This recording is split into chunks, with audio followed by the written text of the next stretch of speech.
Unknown submarine contact in the vital area. Away the Nixie team away. Away the Nixie team away. Set general quarters. Set general quarters. General quarters, all hands, ready by the station. General quarters, all hands, ready by the station. I love this song. That's a wonderful intro, dude. Man, you know what? I take a little bit of... I go down to on-call status, and you guys just fucking do everything all over again. Shit. I'll tell you what. Maybe I should have done this a long time ago. Really would have spruced some shit up. On-call status. I like that. Yeah. Hey, you know what I did? I even crafted sort of a standard opening Yes. for the show. Yes. You want to hear it? Yes. Okay. But this time I'll put the appropriate people. Well. Yes, I will. I'd be fucking insulted if you did it any other way.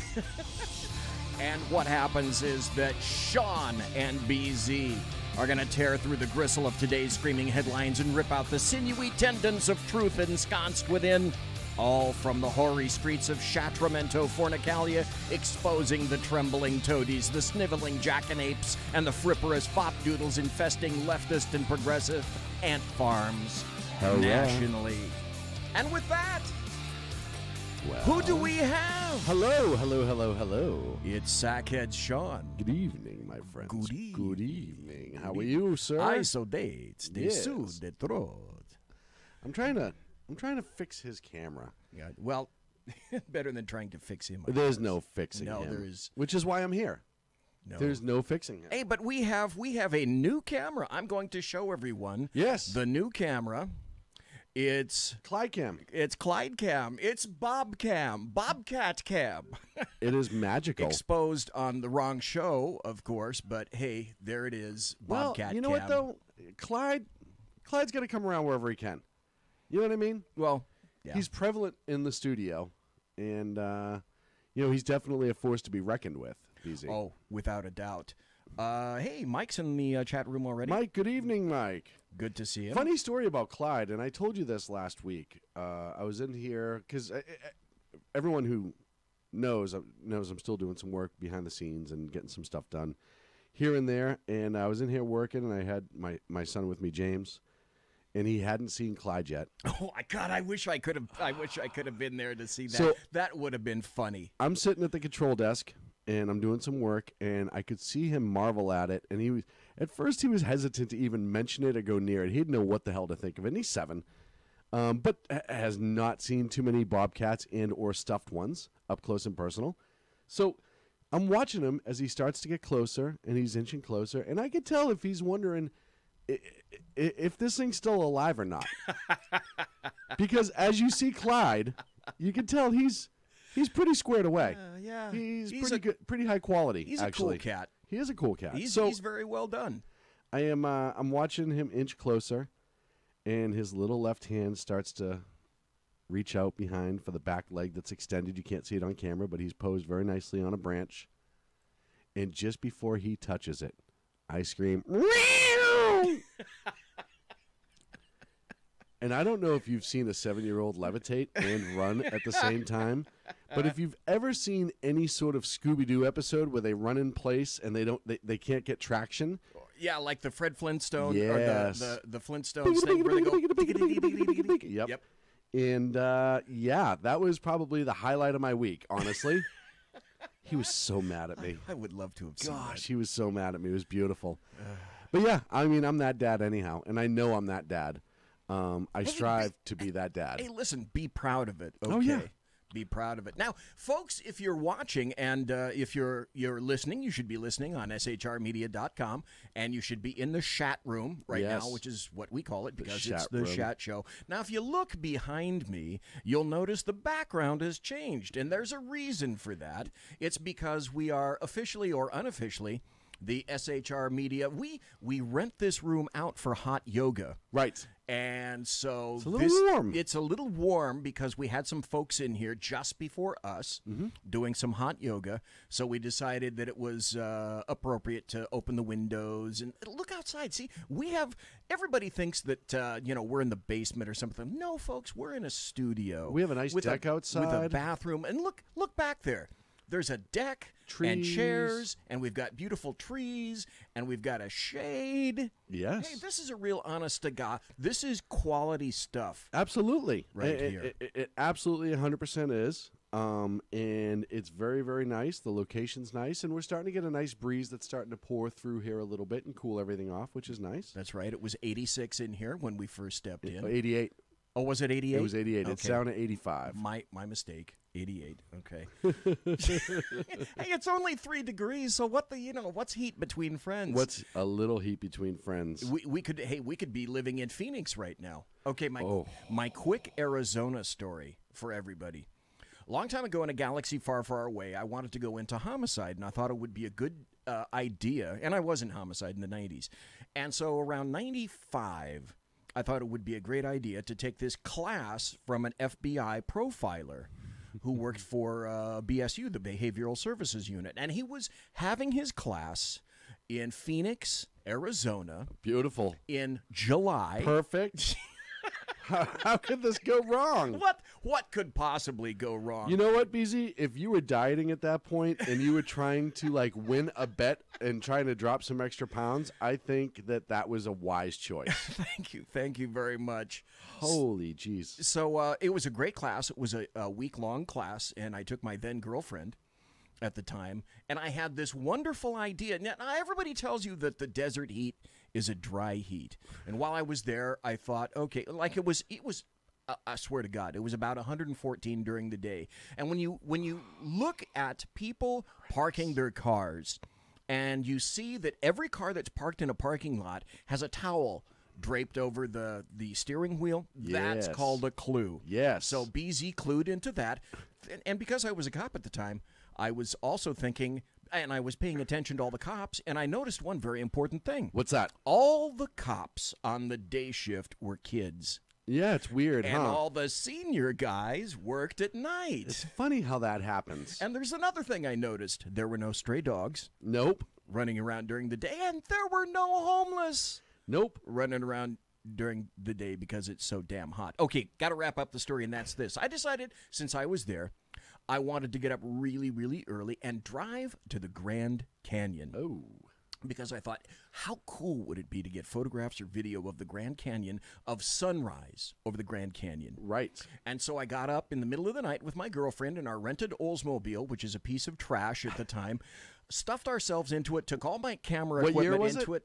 95, I think. So it was like an Oldsmobile Alero? Yeah, it very well may have been. It looked like an upside-down bathtub gin tub. Yep.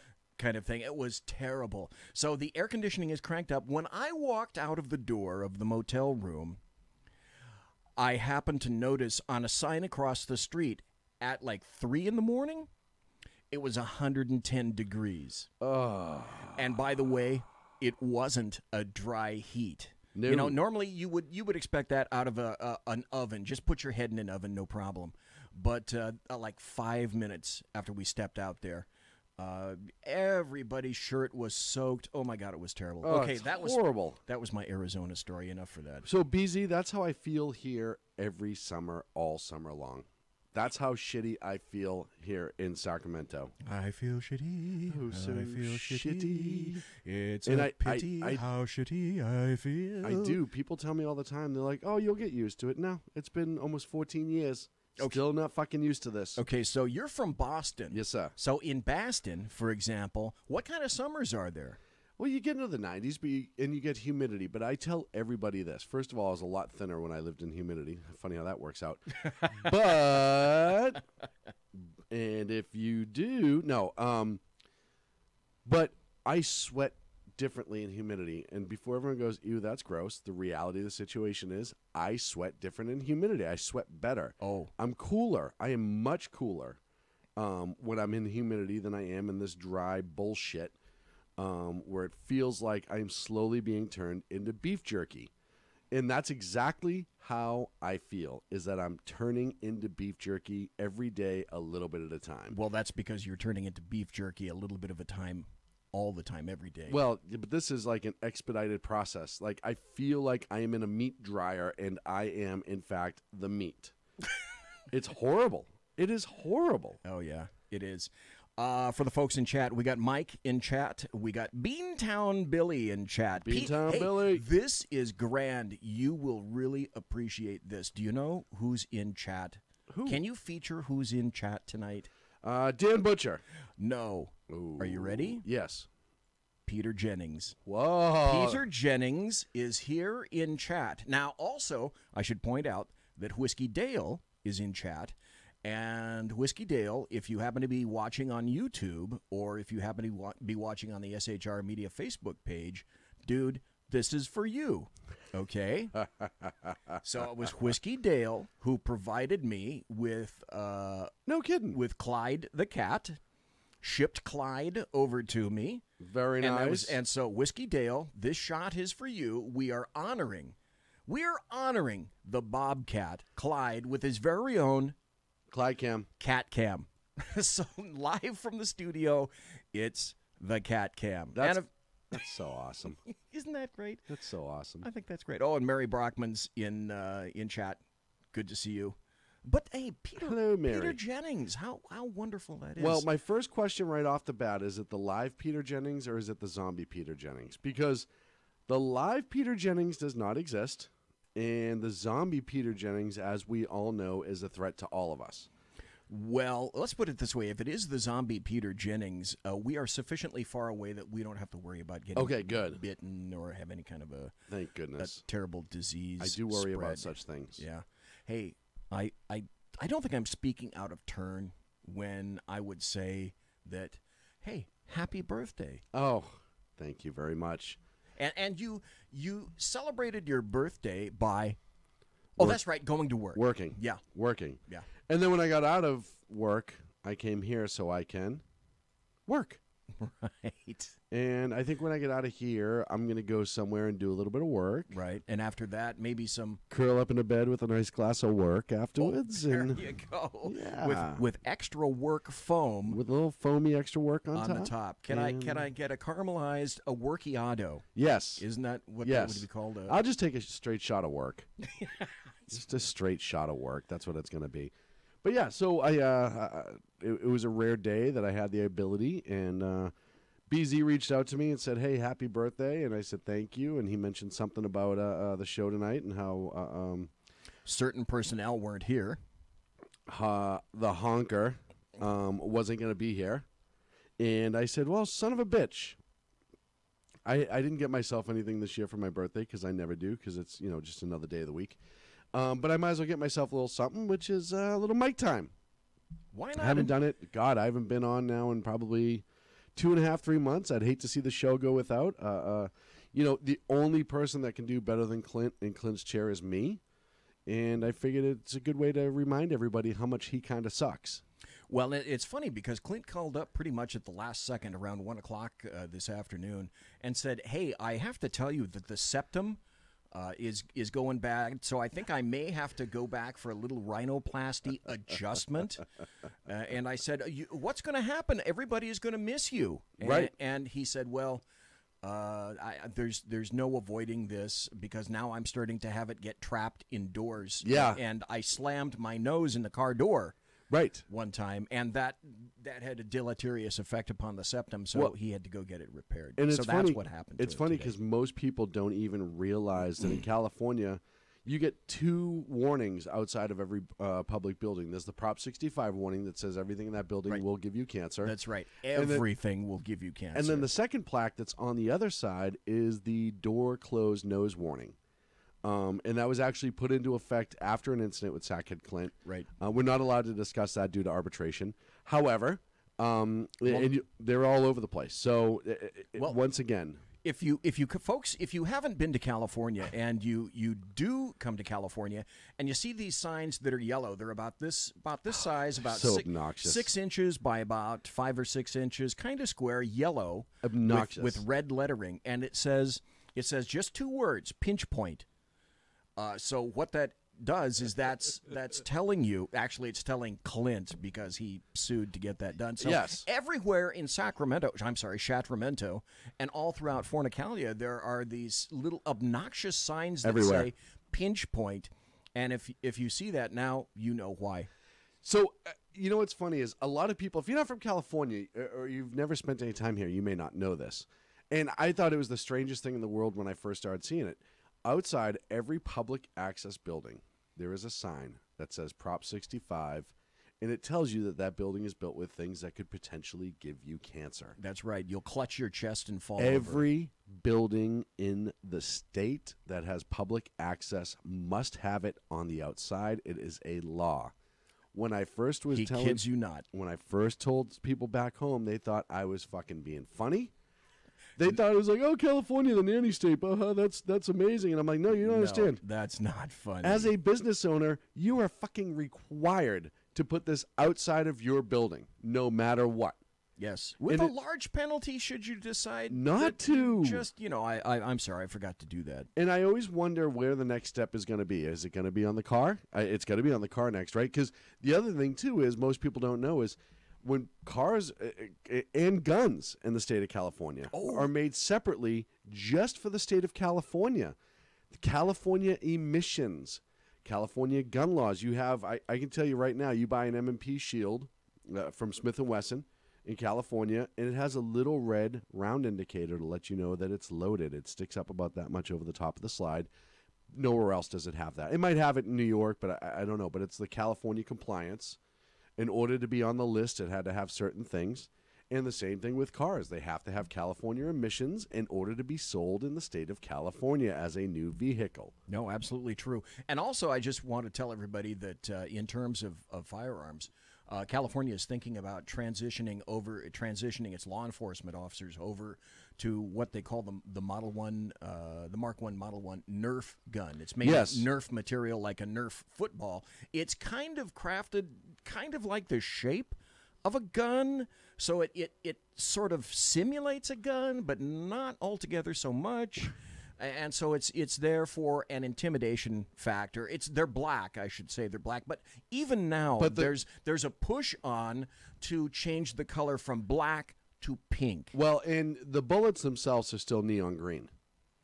Oh, right. So they can find them again after they shoot them. That's right. Because with budget and all, you don't want to spend too much money. No. I know. You can't have lead, literally, in California. Yeah. Literally in California, you cannot have lead It bullets. Is absolutely insane. That's right. For your Nerf gun. BZ, the second best newsman in the business. And, as we know, whenever I'm on, he likes to send me important stories, being the news ferret that he is. Okay, stories that change your life, stories that essentially could change. Okay, so he's been going absolutely as you've been talking. It could change the republic as we know it. These are life-altering, life changes. Okay. The first one is from Huffington Post, and I can already tell this is going to be a tough one. And hold on to your seats, people. Okay. Okay. I'm legitimately girding tight. minds. You have to. Yeah, you must, because this is the hard-hitting news reporting that you get at HuffPo. And it kills me that this is the same type of newspaper that will talk about why Donald Trump and North Korea and all this other stuff was a bad idea. But yet, this is the shit that they put on. Woman gets head stuck in exhaust pipe. Okay, that must have been a Minnesota woman. One hell of an exhaust had pipe. a memorable time at a music festival this past weekend that no one would ever forget. The normal feeling when you get that's a normal feeling when you get your head stuck in the truck's exhaust pipe for 45 minutes. Long and short, have you seen a truck that has the big, giant, oversized exhaust? 6, 7, I don't even know how big they are, but they have them. Like a Peterbilt? Kenworth, that kind of thing? But it's a pickup truck, but they'll put them on a pickup truck. Holy crap. And I've seen them. It's nothing, whatever. So this genius, Miss Strom, who was at this music festival, I am sure that no drugs or alcohol were all involved. No. Somehow, perish the thought. Somehow she says, and I quote, "We were all having fun, and I saw this big exhaust pipe, and I was like, hey, my head could probably fit in that." So I tried it. What a great decision. It did fit, but it didn't want to come back out. No. Yes. Flash forward 45 minutes to the fire department, cutting her out with metal saws.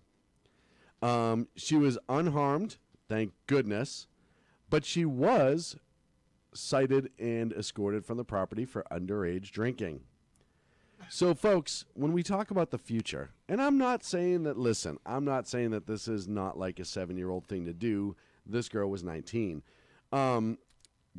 Yeah. Oh, Jesus. Can you imagine? I want to know.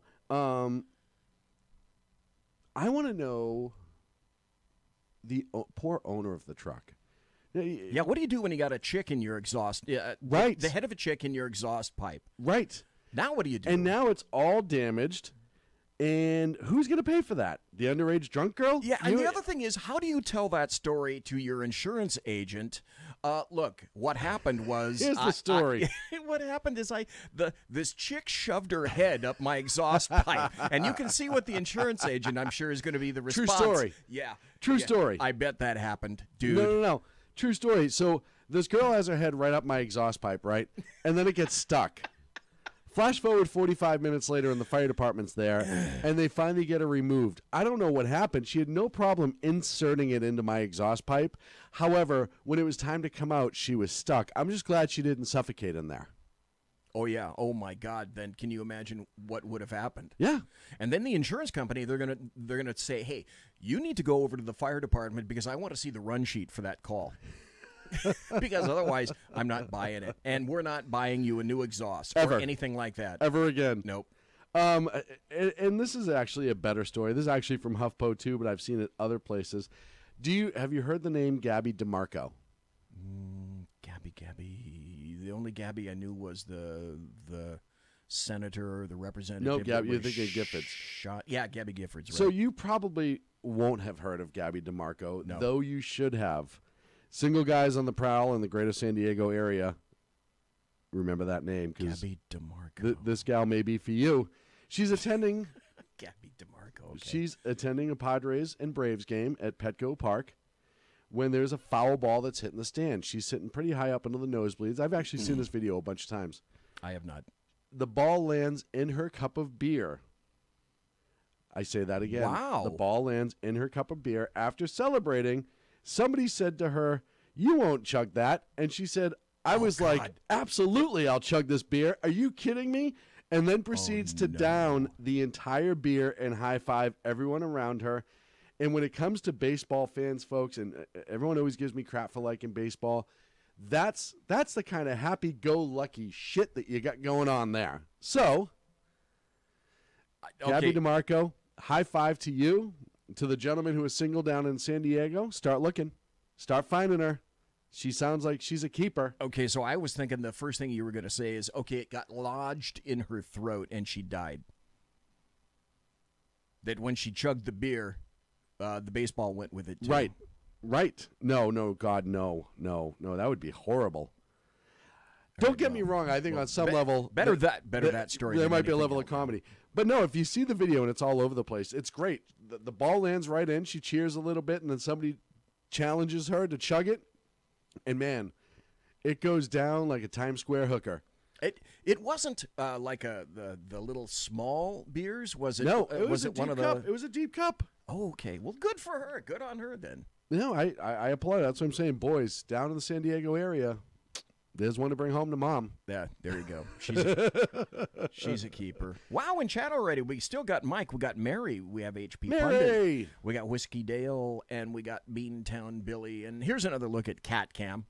Active Cat Cam, courtesy of Sean, installing the Cat Cam. So I do what I can. That. Hey, it's my pleasure, sir. Ever so kindly. I got to ask Beantown Billy because, immediately I think of where I hail from. Mm-hmm. And Beantown is the nickname for the city that I grew up, or the metro area that I grew up in, Boston. Okay. So I have to ask Beantown Billy, is he a Bostonian or is he a poser? And if he is a Bostonian, then which Dunkin' Donuts do you frequent? And that's how I'll know 100% if he's telling the truth or not. So okay, I'll wait for a reply to that. Hey, okay, here we go. Now, somebody in chat put this up, and I'll see if I can play this. This apparently is the YouTube video, and let's turn up the audio and see if I can hear this. This is where the woman catches the ball in her beer. Oh, wait a minute. Okay, hang on. For some reason, we don't have audio. Son of a bitch. that. Son of a bitch. What kind of ragtag operation is know. this fucking place? Or maybe this thing doesn't have any audio. It might not. It might just be a GIF or a GIF, as some weirdos call it. Yeah. And it might okay. just play repeatedly. It was an impressive catch, though, if you've seen it. I'm sorry. There's no audio to it. So she's actually holding up the beer. Yep. People are applauding. Yep. People are pointing at it. Yep. She sits down. It's the ball is actually at the top of her beer, and Yes. it's a pretty significant beer. Yes. She's still holding it up. Everyone's applauding around it. Now there she goes. There it is. Chug, chug, chug, chug, chug, chug, chug. And she's holding her phone in the left hand, chugging with her right hand, and some chick is filming her on the phone, chugging her beer. Pretty awesome, huh? And so, she's still got a little bit more. And then she holds it up again because she has now completely quaffed the beer. I give her credit. You know what? Here's the thing. That was a live or die situation, right? That was pretty cool. She had a chance to either just call it with the foul ball. Hey, I went to a baseball game. I got a foul ball. Great night. No. This gal, who's obviously at least a pretty decent baseball fan, said, I'm going to make this night from good to great. And how am I going to do that? That ball that is rubbed with mud and Yeah, who probably- knows where who it knows came what from. else is on there, and they rub every ball with a certain mud from a delta to get that certain tackiness to it. I'm gonna and then all these other guys have played with this ball and held it in their sweaty hands that they rub snot on. You have no idea whose locker room this came through, Right, or where they put their hands before they're at bats and all this other stuff, and they're handling the ball. Never mind the umpire. You don't know if he washed his hands after he peed. You have no idea. right, because ball players. What's the one thing that you can count on a ball player to have done before he touches anything? Grabs his crotch. Pull at his crotch, Yep, right? So that's a absolutely. standard baseball Right. player move. What did you do today, Jim? Well, let's see. I hit a couple of balls and I pulled at my crotch. Right. And son of a bitch, that thing lands in there, and she zero fucks given. Zero fucks given. And then tosses She it downs down. it. This is great. Yeah. No, that's what I mean. Like, That's why, folks. it's one to bring home to mom. Oh, Murica. Right there. Like Whiskey Dale says in chat, that is a real woman. Damn straight, mister. And I just want to let you know, that is a real cat. It is absolutely. Clyde is a handsome son of a bitch. I'll That's tell you right. what. And so we thank you for Cat Cam. We thank Whiskey Dale for that. And we also thank you for the highly important Cat Cam, Well, which will be featured liberally tomorrow night. I on figured my it would show be. as well. I figured it would be. And thanks to Danny Butcher, the second best newsman in the business, for sending those stories over, courtesy of HuffPo. Because, God damn it, why not? All right. Well, listen, we haven't done one thing that has to do with politics. When we come back from the break, what I'd like to do is play a cut from Newt Gingrich, where he basically summarizes essentially what's been happening for the entire past year and does a damn good job of it. And then when we get back, we're going to talk about North Korea. We're going to talk about Bobby Mueller. And I'm being told we have to adjust the lighting. So I don't normally sit over here. When we came in, it was warm. We decided to keep the lights down a little bit. Yeah, we didn't turn the lights off, or we And, turned the lights off because it was so damn hot in here. Luckily, my good friend Dan Butcher, who's always looking out for my best interest, texted me and said, because of the backlighting, the glare off my head is completely drowning out my face, and it needs to be adjusted at break, so we'll do just that. Okay, we might have to turn the overhead light back on. Hey, BZ, you get to put us to break. I don't have to do any of this No, shit. you don't. That used to be... Isn't that the cool thing? Yeah. The cool thing is that you don't have to worry about touching any buttons or Nope. knobs or any of that Nope. stuff. Just holding on for dear life over here, folks. That's right. So, tell you what, folks, we're going to take a break, and we'll be right back. And then we'll get into the grist of it all with politics and Mueller and Korea and Rosenstein and Wolf, and we got a ton There's of a stuff. lot. NOCO coming up. There's a ton. So, folks, don't go anywhere. Conservative media done right. You're listening to the SHR Media Network. Hey, it's Sean from the Sack Heads radio show. Also one of the owners here at the SHR Media Network. Are you opinionated? Have you ever wanted to do your own show? Have you ever heard somebody like the Sack Heads and go, yeah, I could probably do that better? Well, now's your chance. Send me a 5-minute clip at sackheadsradio@gmail.com, and maybe you can be part of the SHR broadcasting team. sackheadsradio@gmail.com.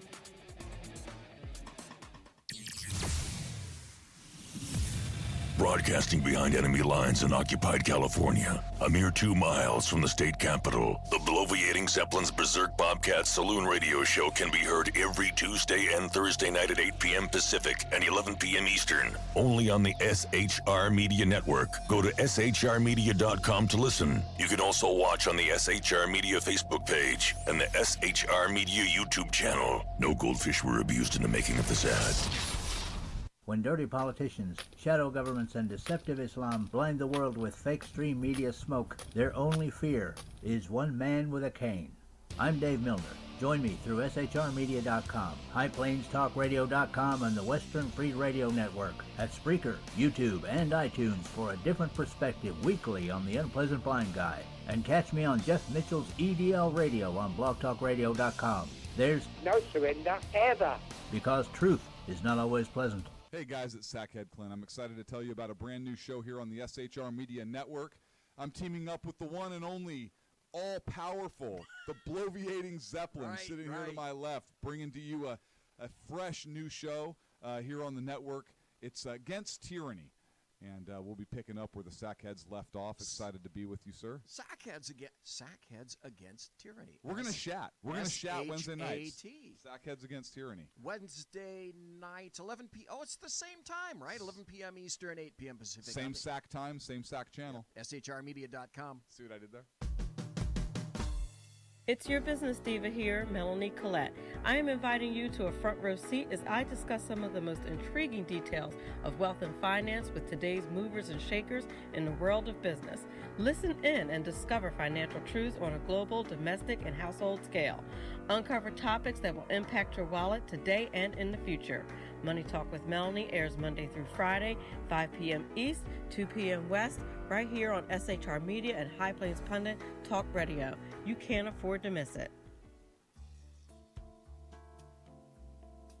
Human by race, Christian by faith, American by nationality, and conservative by choice. Reverend Ralph J. Chittum Sr. is the right guy on SHR Media from 8:05 to 9 p.m. Monday through Friday. And if on the rare occasion I am ever wrong, I will still always be right. The right guy on SHR Media. Hey, this is Michael Wright. And I'm Shannon Wright. Join us for The Right Way with Shannon and Mike, Monday through Thursday from 7 to 9 a.m. right here on SHR Media. Why are they joining us? For fun things like sports, politics. Oh, maybe some news and entertainment?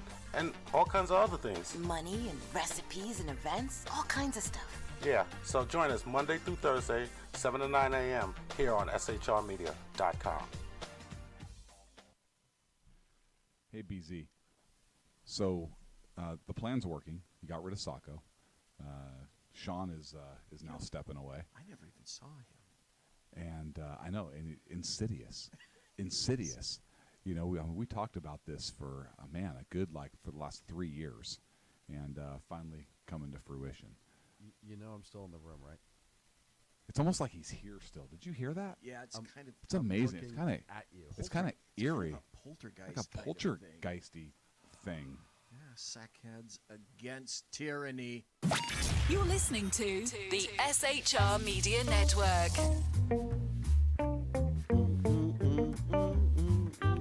I love this. I love this tune. This is a great tune. Very happy. We may not die in nuclear war.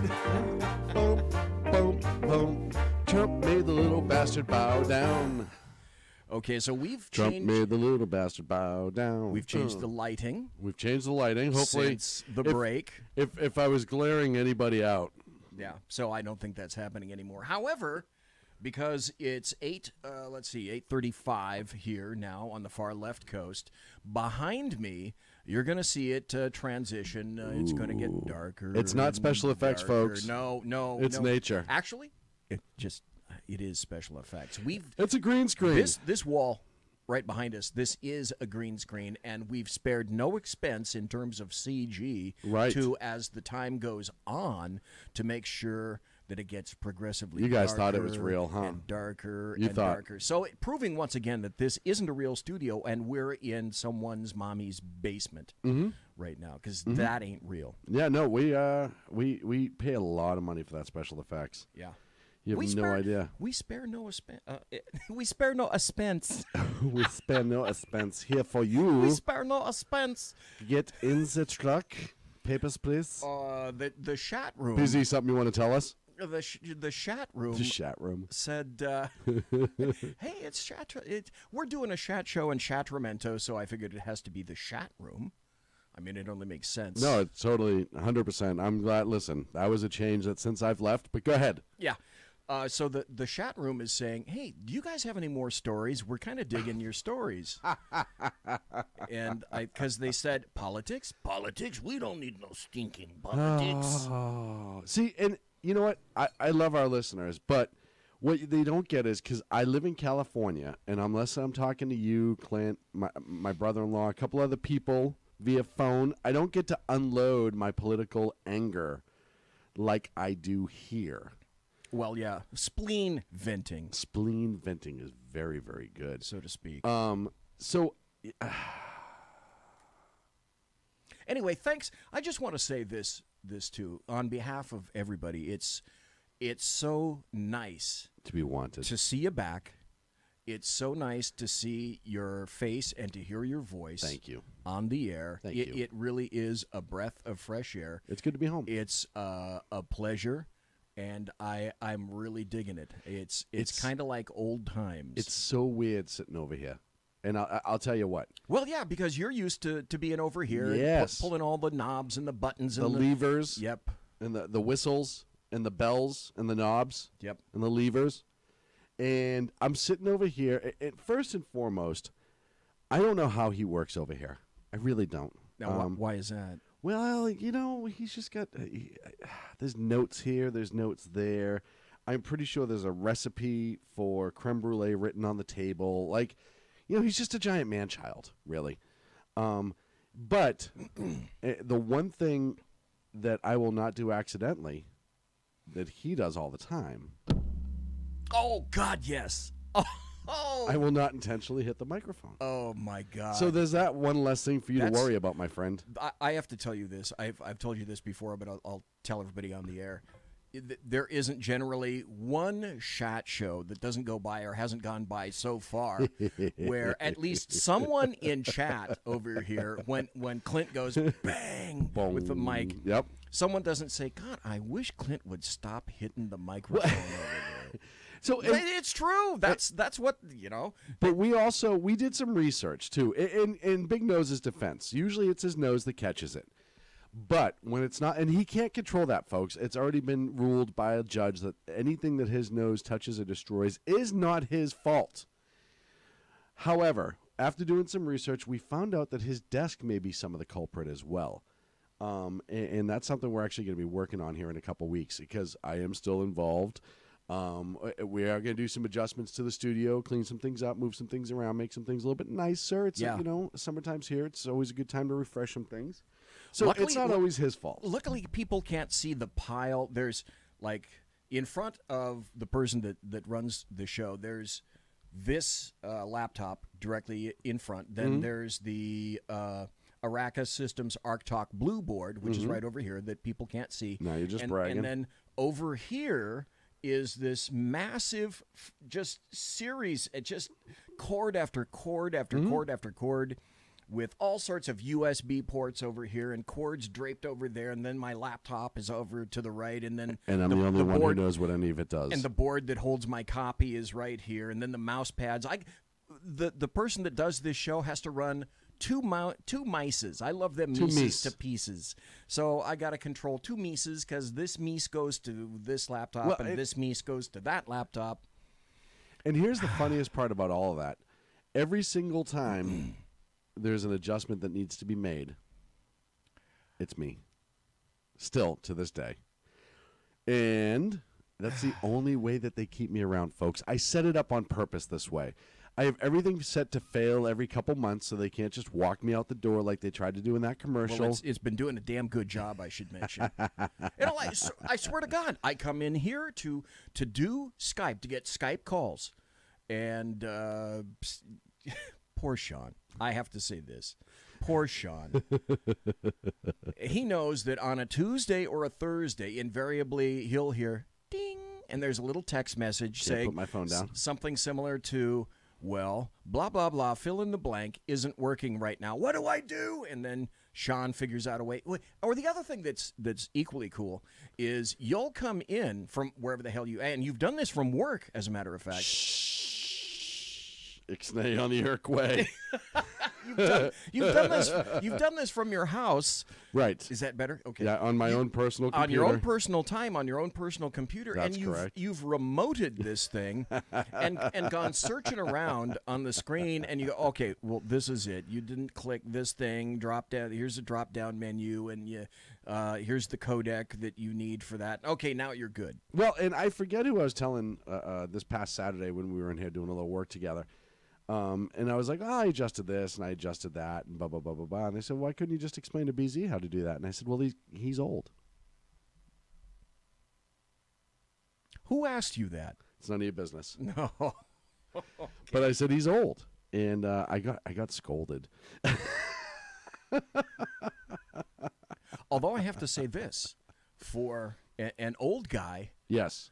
You do a hell of a job. Do I not semi-figure out how to make shite work every once in a while? And do I not, via Audacity, do I not do the promos? Yeah, and put out new promo packs and get new music and new music beds and edit absolutely. stuff in. I mean, I created the intro for the Sack Heads. Easy. No, I'm just saying that I'm trying to put a feather in my old fat cap by saying that, hey, the old fat bastard over here actually knows how to do a few things, but I cannot do nearly as much stuff, and I'll be the first to admit it. I can't do nearly as much stuff as you do. No, I wholeheartedly agree that you do a lot of stuff over there. You handled it. You learn it really well.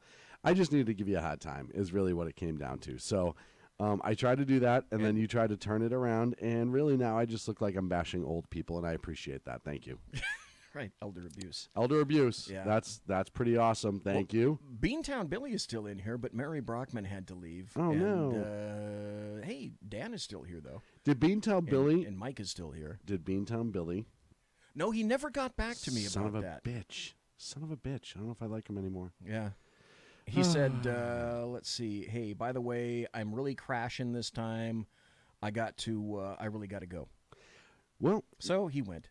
Off he goes. He must be a poser. I gotta tell you this. This is great. This is a comment that just came in from Dan. And once I tell you, you'll either want to throw a boot at me or you'll laugh. I'm not exactly sure which. but Dan said, I really like the callback every 5 minutes feature with Magic Jack with the SHR phone lines. No, that's outstanding. It really makes the show just peter along nicely.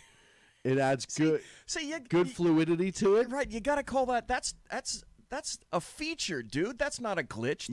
That's a feature. Yeah, it makes sure that he's awake because at his age he could fall asleep at any moment. It keeps him on his toes, and I set that up on purpose. Hey, it's like the dead man switch on a locomotive, right? if you don't hit that thing every 5 minutes, well, the locomotive just goes into emergency and you stop. Yep. All it's doing, Dan, is proving that you're alive. Yeah, that's all we're asking. Really, I'm doing it for you, buddy. We're asking for proof of life from Dan. Bust my balls. We're treating him like a kidnapper, dude. We gotta see proof of life, okay? Bust my balls, will ya? Jeez Louise. Hey, you know, one of the things that I miss is being able to say this whenever it's time. And it's hello. I haven't said that in a long time now. And if that isn't a perfect transition, yes, I really don't know. Yeah. What is? Yeah, neither do I. North Korea. Folks, by now you've heard the news. The summit took place per our president, Donald J. Trump. the North Koreans will immediately be beginning denuclearization in an effort to come into line and work closer with some other countries and start to come into the 21st century for its people. Now, before everyone gets too excited, it is North Korea. Yes, you have to temper things. He is a screwball. A bit. Kim Jong-un is a screwball, and you never know what he's going to do. That being said, the meeting alone, boom, is amazing. The fact that it took place. Look, you got Kim Jong-un to leave the confines of North Korea. How often does that happen? Well, unless he happens to be on an armored train. Right. But let me ask you this, though. Did you notice how everything seemed to change after the second visit to China by Real Kim to Xi Jinping? Yes. Things suddenly, markedly, magically ceased. He stopped lobbing missiles over Guam. He stopped lobbing missiles over Japan. He stopped firing missiles entirely. Messages were sent. And then there were no more tests. Weird how that happens, right? It's really strange. And folks, look, you know what? Maybe this guy, Kim Jong-un, you don't know what's in his brain, right? Maybe he just likes Trump. Maybe he likes the fact that Trump's loud and boisterous. Maybe he respects him for it. And you got to understand, you're dealing with people who come from a place where strength is power, and that's all they understand. Yeah, and it was backwards. Yes. As opposed to, I pointed this out yesterday, I think. This thing went backwards in terms of these two dudes sat down and met for 2 hours just by themselves with translators before they went to the big shindig, the big gala affair. So, you know, when you sit down with someone, and I think this is probably what Trump does, you get vibes off of someone. You try to read them. You try to read their eyes. Absolutely. You try to read how they sit. Are their arms folded? Are they leaning back in the chair? Are they leaning forward towards you? What's their body language telling you? The other thing that's thrown into the mix is you'll never get exactly what it is that they mean because you're not speaking the same language, and you have to depend upon the translational skills of whatever two individuals are there. But except for those 4 people, there wasn't anybody in the room, and they sat down and met for 2 hours, which I find that's rather significant. But it's also Trump-esque, isn't it? Hey, it is. Because everybody, look, folks. He wants to suss up who he's talking to. But everyone always tells you, when you meet him one-on-one, people like him. They like talking to him. They like getting along with him. They like bantering with him, that he's very jovial, very friendly. And look at the Japan meeting. When he went to Asia the first time, you had people hailing what a great diplomat he was, and how that first trip overseas to Asia was his. He was extremely presidential, but he still had that kind of edge, and it really made a difference. And now you have him sitting down for 2 hours with Kim Jong-un. They have this conversation, whatever it is. I hope it comes out someday, but right now I'll let it be what it is. And then you turn it around and you go to this summit, this meeting in Singapore. Oh, the G7. Oh, no. I'm still talking about North Korea. Okay. And we come out with a tentative denuclearization of North Korea, making the Korean peninsula safer and potentially more prosperous, and a million other great things. In one day. Yes. And he's already had 2 votes to nominate him for a Nobel Peace Prize just based off that alone, which is incredible. Can you imagine how the Nobel panel must be shitting Twinkies at this point? Oh, they have to. Trying to think. They have to. Oh, what if? And Trump doesn't care. That's the best part is I don't think he cares if he gets a Nobel Peace Prize or not. He could give a shit less. I think you're right. I think, and for those people who are like, oh, he's an ego guy, blah, blah, blah, blah, blah. Okay. Even if he's doing all this for ego, oh, he wants to be known as this guy. But okay, but look at what it's succeeding towards. Look at what it's actually accomplishing. If he gets North Korea to denuclearize, which, by the way, not one other president has been on media, social media, or anything else congratulating him for getting this guy to come to the table, which I think is amazing. You have Democrats who are slamming him all of a sudden. Oh, I saw a news article today. I don't even know which asshole this was, but everyone's giving him credit for solving the problem he created. Yeah. Really, asshole? Should we call them news holes? Wait, how did he create this problem? Did he give him the ability to trade with China and get nukes? Did he give him intelligence and access to computers to get nukes? Did he do any of that stuff? No, it was William Jefferson Clinton. Well, so don't say that Donald Trump created this. Yeah, did he go after him right away? Yes. Did he use hard rhetoric? Yes. But that was because he said back in 1999 that that's exactly what needed to happen. And if you watch that interview with Wolf Blitzer on CNN, he walked through this whole thing. Everyone said, what do you do to prepare for this? You got to give the guy a little credit because he was thinking about this shit back in 99. And here we are. You now have potentially, again, I am willing to capitulate the fact that we don't know what Kim Jong-un's going to do. We just don't know. But you have to have an open mind. But there were pictures released today. I haven't verified authenticity of one of the testing centers being exploded. That was allegedly released by North Korea News. You have Dennis Rodman, which I know Dennis Rodman's a little cuckoo, and I'll be the first one to admit that.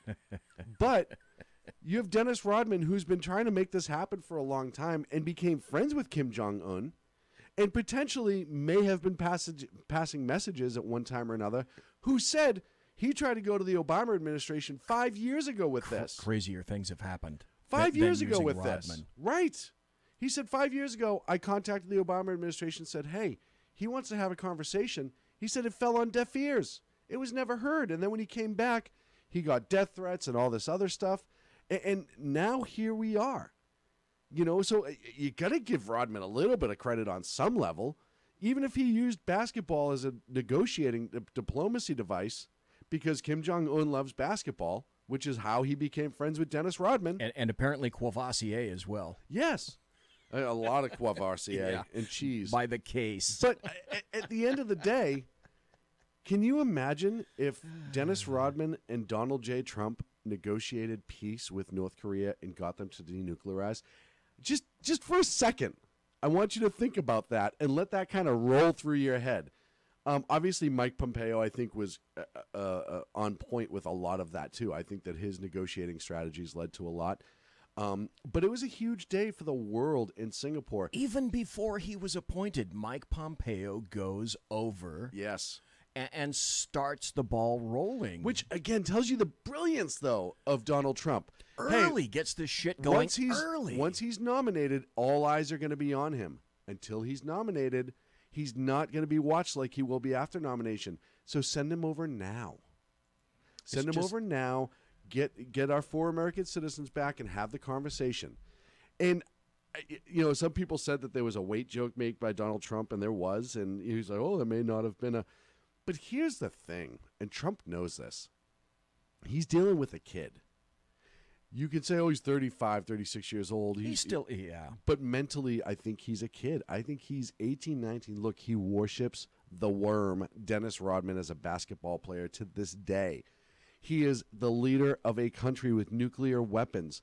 I'm not saying that that's bad for Dennis Rodman. What I'm saying, though, is in his head, he has certain idolization, maybe a little daddy issues. I don't know. But you know as well as I do, once you get Donald Trump in a room with a guy like that, this guy who negotiates for a living, you knew that he was going to come out of it ahead. And guess what? So far he is. Much to the left's chagrin, because this is setting, you could hear heads exploding all across America. The Democrats are voting against denuclearization with North Korea. Look, this was going to be our next Cold War, folks. It's great. And he got out ahead of it. And it was a Cold War that Clinton started. You know, their hero, the guy that they always put forward as being like the most amazing president ever, outside of Barack Obama. Barack Obama did shit with this guy for 8 years. Everyone knew this problem was coming. And Democrats are going fucking nuts. Oh, to back up, Obama had 8 years to bring unemployment of blacks down. Didn't do it. Obama had 8 years to bring unemployment we can go down the list of that, Latinos but here is a down. rogue nation that has a nuke. You want to talk about priorities? You have a rogue nation with a screwball leader that has a nuclear weapon. He did nothing for 8 years. Bill Clinton, who created the situation, went over and negotiated a couple releases of things. He wasn't even president anymore, right? But we haven't even mentioned the three detainees that he got back. That we got back. Yes, Mike Pompeo. Prior to even having a sit down, North Korea kicks out 3 people. What does that tell you, though, BZ? That says that North Korea, and after one free all guy of that, from Venezuela, yes, also. Yes, after all that rhetoric that Trump put out about North Korea, calling him Rocket Man and all this other shit. Oh, you're going to make us go into a nuclear war. But when they're willing to release those 4 guys up front, that means North Korea is begging for the summit. They're the ones who are saying, hey, we'll show you in good faith. We'll give you these 4 guys. We want this summit. That's what that tells me, because if you're negotiating and you have the chip and you're willing to give some of that chip away, because, look, we get all the American citizens back, right?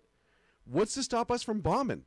Because now you have to, hey, we have to worry about these American citizens. They could be there, but there's no other Americans really there, so if we were going to attack, we would have done it immediately. North Korea gave up a major defensive chip just because they know the media context alone, if, God forbid, one of those guys got hurt in an attack. And they gave that chip up. What does that tell you? Well, for one thing, the world leaders have no idea what to do. The South Korean president has Seoul in South Korea. I'm not sure they know what to make out of this stuff. And so the only thing that I can say in summary, because we got about 1 minute before the top of the hour break, is going to be, this is one step. It's going to be a series of steps. You're not going to get everything negotiated in this one meeting. There will be more meetings. This is not the end-all and be-all. Yet, having said that, neither Obama or any of the Bushes or Clinton made any headway at all and essentially gave up a bunch of stuff. Let me ask you this question. One final question before we go on the break. If Kim Jong-un and or North Korea decide that they're not going to they're going to do what they've done before with every agreement, they're going to break the agreement, and or they're not going to let America or whatever interests 100% possible in to create and conduct the various inspections that I'm sure that are going to be coming up. Do you think that Donald John Trump, the guy with the dead orange cat on his head, do you think he's going to do nothing if any of those things happen? Oh, no, he will be as doing opposed something. to other presidents who did nothing. He will absolutely do something. I think he will absolutely use ordinance just as a warning. My other last thought, too, is, to every leftist in the world who's up in arms, oh, we shouldn't have the American president meeting with a brutal dictator that kills his own people, blah, blah, blah, blah, blah. Well, I know where you're Look going. up the picture of President Obama. Thank you. And Castro. Before you go wiping your dirty, filthy fucking mouths on that napkin. Unbelievable. Yeah, isn't it funny how, when convenient, the leftists, Democrats, and the American media maggots have what I term historical Alzheimer's. Yes. When it pleases them. Very much so. Funny, Very much so. Funny how that works out. Hey, it's getting darker in the background. That must be time for a break. Computer program is working really well. Yes, like that's that. how we simulate daylight around here. So it must be time for a break. And or remove it. So, folks, it's the first hour done. We're here with Sack Heads Shaun, and he's gracing us tonight. And you are listening to the Sack Heads Against Tyranny. Shat. It's a Shat show, and you're in the Shat room. Here in Shatramento, Fornicalia. Conservative Come right media done right. You're listening to the SHR Media Network. Hey, it's Sean from the Sack Heads Radio Show. Also one of the owners here at the SHR Media Network. Are you opinionated? Have you ever wanted to do your own show? Have you ever heard somebody like the Sack Heads and go, yeah, I could probably do that better? Well, now's your chance. Send me a 5-minute clip at sackheadsradio@gmail.com. And maybe you can be part of the SHR broadcasting team. sackheadsradio@gmail.com.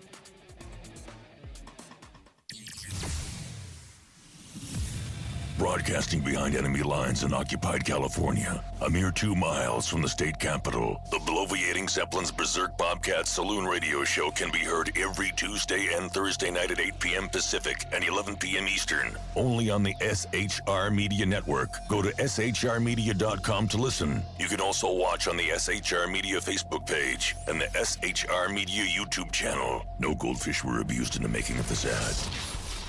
When dirty politicians, shadow governments, and deceptive Islam blind the world with fake stream media smoke, their only fear is one man with a cane. I'm Dave Milner. Join me through shrmedia.com, highplainstalkradio.com, and the Western Free Radio Network at Spreaker, YouTube, and iTunes for a different perspective weekly on the Unpleasant Blind Guy. And catch me on Jeff Mitchell's EDL Radio on blogtalkradio.com. There's no surrender ever, because truth is not always pleasant. Hey guys, it's Sack Head Clint. I'm excited to tell you about a brand new show here on the SHR Media Network. I'm teaming up with the one and only all-powerful, the bloviating Zeppelin, sitting here to my left, bringing to you a fresh new show here on the network. It's Against Tyranny, and we'll be picking up where the Sack Heads left off. Excited to be with you, sir. Sack Heads Against Tyranny. We're going to chat. We're going to chat Wednesday nights. S-H-A-T. Sack Heads Against Tyranny. Wednesday nights, 11 p.m. Oh, it's the same time, right? 11 p.m. Eastern, 8 p.m. Pacific. Same Sack time, same Sack channel. Yeah. shrmedia.com. See what I did there? It's your business diva here, Melanie Collette. I am inviting you to a front row seat as I discuss some of the most intriguing details of wealth and finance with today's movers and shakers in the world of business. Listen in and discover financial truths on a global, domestic, and household scale. Uncover topics that will impact your wallet today and in the future. Money Talk with Melanie airs Monday through Friday, 5 p.m. East, 2 p.m. West, right here on SHR Media and High Plains Pundit Talk Radio. You can't afford to miss it. Human by race, Christian by faith, American by nationality, and conservative by choice. Reverend Ralph J. Chittum Sr. is the right guy on SHR Media from 8:05 to 9 p.m. Monday through Friday. And if on the rare occasion I am ever wrong, I will still always be right. The right guy on SHR Media. Hey, this is Michael Wright. And I'm Shannon Wright. Join us for The Right Way with Shannon and Mike, Monday through Thursday from 7 to 9 a.m. right here on SHR Media. Why are they joining us? For fun things like sports, politics. Oh, maybe some news and entertainment? And all kinds of other things. Money and recipes and events, all kinds of stuff. Yeah, so join us Monday through Thursday, 7 to 9 a.m. here on shrmedia.com. Hey, BZ. So the plan's working. You got rid of Sacco. Shaun is now stepping away. I never even saw him. And I know, and insidious. Insidious. You know, we talked about this for, for the last 3 years. And finally coming to fruition. You know I'm still in the room, right? It's almost like he's here still. Did you hear that? Yeah, it's kind of. It's amazing. It's kind of at you. It's kind of eerie. Poltergeist. Like a poltergeisty thing. Yeah, Sack Heads Against Tyranny. You're listening to the SHR Media Network. And we're back. It's the final hour. Yeah. Now, this isn't quite as jumpy as the other one, but it's short. It's about 15 seconds and leads back into the show kind of nicely. Yes, it does. And makes sort of a nice break to come back into the show. Well, it's 9:06 on the left coast, which means it's after the magic witching hour on the right coast, the far east coast. And so thanks for continuing to listen to us live. We're sorry Sack Heads Clint is not here, but his nose... Okay, we're not sorry that Sack Head Clint is not here tonight. He had to get... And a more suitable replacement. Some more septum repair. Yeah. And so instead, this is grand. We have Sack Heads Shaun. Now, I want to emphasize to people, and I think you said this in a tweet, that you wanted to emphasize this is a one-time shot, and you're not back continuously. I'm not the new Darren. For those Bewitched fans, I'm not the new Darren. I'm not just going to be sitting here every single week. I'm the pinch hitter this week. Now, I'm the pitch hitter who comes in when you need a home run, but I'm still the pinch hitter. Well, yeah, and you are the proverbial home run. I am the proverbial home run. No, listen, we all know I love doing the show with you guys. We all know I love broadcast. We all know I love politics and news and media and all that other shit. It's still, I just can't do it. But to be able to come in and be a guest and fill in for the big nose whenever I get a chance, I'll always take the swing at it. And I appreciate you guys having me back. Well, it wasn't a matter of appreciating having you back. It's just where the confluence of events were such that, hey, it happened to be your birthday, Clint was not going to be here, and I told you basically, hey, I'm thinking about not having the show tonight. And you said, wait a minute. Right. I can be here. I can help. To which I said something similar to, are you shitting me? Yeah, and you that's said, exactly no. what you said. You said, I shit thee not. I shit thee not, my friend. I can be here. So I think that was a wonderful and glorious thing. I got an audio cut that I'd like to try to see if I can play through the phone through Bluetooth here. Okay. And it happens to be Newt Gingrich, where he's talking about what he considers to be the most sobering political scandal in American history, and I hope I can get the volume up on this thing. You realize that the number one leader of the FBI, the number two leader of the FBI, both clearly broke the law. When you realize that there was a systematic effort to cover up for the Clintons, with immunity being given to people, with all sorts of weird things going on, and then you look at how viciously they went after the Trump supporters, you have to conclude that this was the greatest abuse of bureaucratic power at any point in the history of the deep state, and that it had Clinton won, they would have covered the whole thing up, and we would be living in a country with a very corrupted Justice Department and a very corrupted Federal Bureau of Investigation. So yes. I feel doubly grateful that Trump, because I think the danger of Clinton would have been so horrendous. Well, if I can comment on that. Because I want to tell you how true was that. Can you feature what we would be like in the U.S. right now if there was, in fact, a President Hillary Clinton? No. We would not know about a fraction of all these scandals and abrogations that are going on right now, because they would completely have been glossed over. And furthermore, you can be damn guaranteed that just as Trump fired Comey, do you think Hillary Clinton would have kept James Comey? And the answer is fuck no. Right. And here's the deal. Look, everyone, and it's really come out in the last year, everyone at the DNC hates Hillary to death. Because she's the thing that won't go away. Right. But nor will Bill, for that matter. She had a better chance of beating any Republican than Bernie Sanders did. And they knew that, which is why they cooked the books for Hillary to win. Now, I will say to my death that when a new president comes in, there's a lot of wink, wink, nudge, nudge. We're all future politicians. We know what we can and can't touch. So that shit that you did 2 years ago by using the DOJ to do blah, blah, blah won't even be brought up again. Yeah. It'll be buried and it'll go away with the history books. Forget it, yeah. Which is why even the Republicans did not want Trump. Because he's not a politician. He has nothing to lose. He's not making money. He's losing money. Anyone but himself. Yes. And the American people. And he knows that. Like the man or don't like the man, I truly think that he believes in himself doing what's best for this country. Unlike other people who have a tendency to do what's best for their party. He fights with his own party for what he thinks is right for the nation. There's something to be said about that. Again, we can go back to maybe he does it for ego. Maybe he does it for this. Okay, but at the end of the day, look, this guy was not making money by becoming president. He's not like the Clintons who, after they got out of office, their wealth exploded. Or anybody else for that matter. No, we walked out of the White House with no cash whatsoever. We were $7 million in debt. Now we have billions and billions of dollars, but we don't produce anything. No. You know what's really wonderful is that right after Hillary Clinton went away and she didn't make president, did you know, were you aware of the fact that donations, air quotes, to the Clinton Foundation essentially dried up because there was no quid pro quo anymore. Right. The people that were donating the cash weren't getting something back for their donations. Influence, decisions. Funny how that works out. So, if you look at what he is saying, what Newt was saying, you have to look at the fact that the stuff that Trump is exposing may have happened with other administrations. It may have been happening for a long time.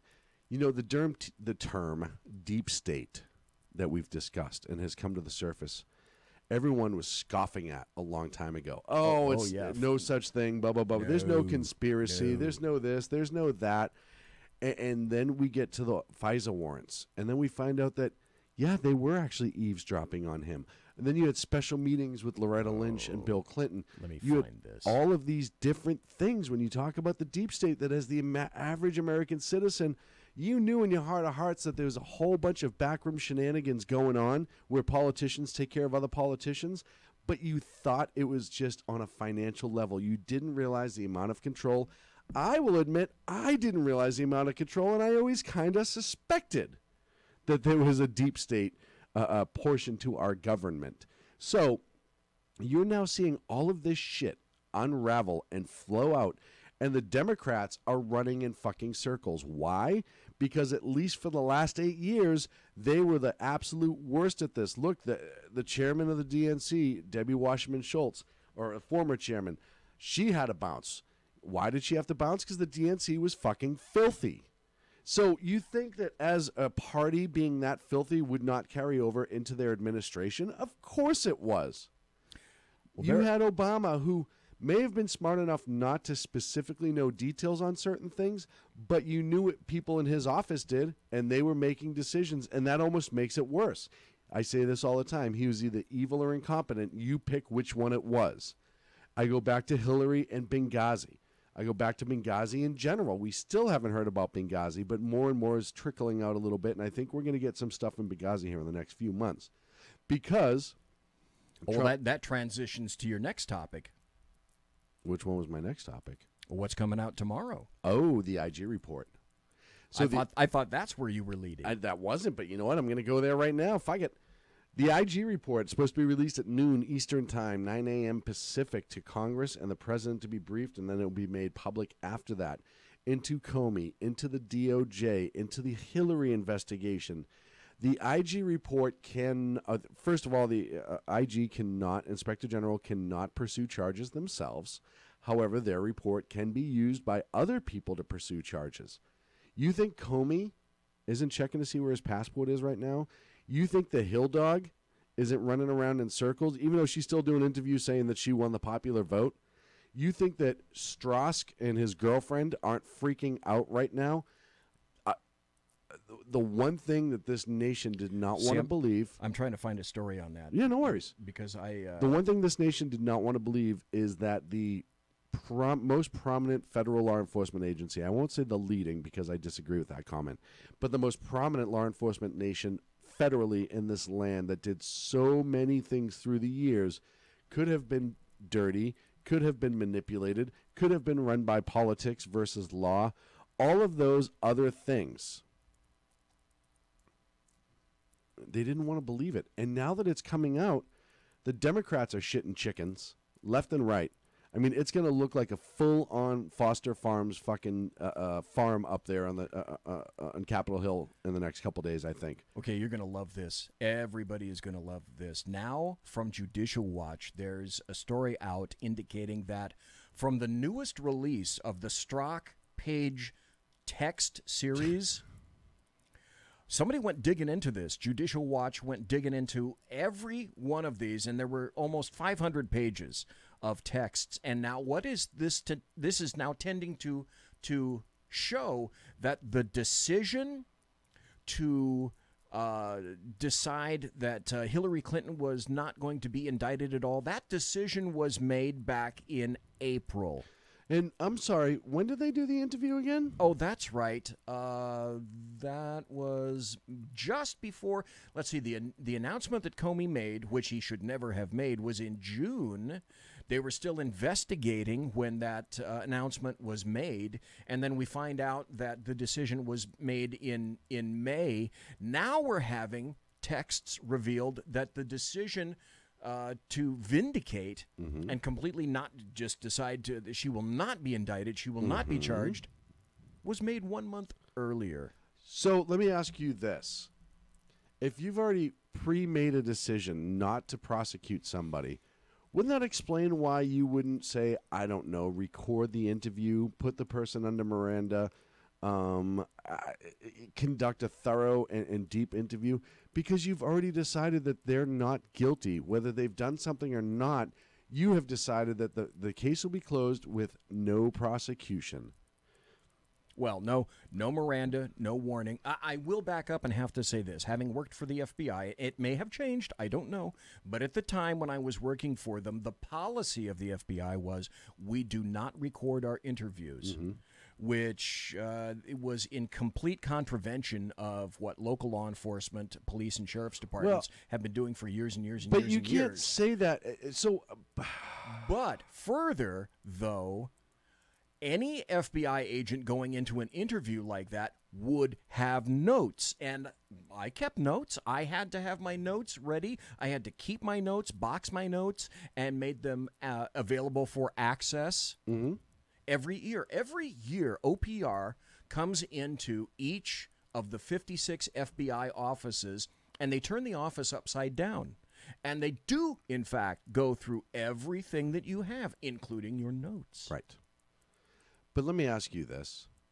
Haven't we seen interviews with the FBI before? Haven't we seen recorded confessions with the FBI before?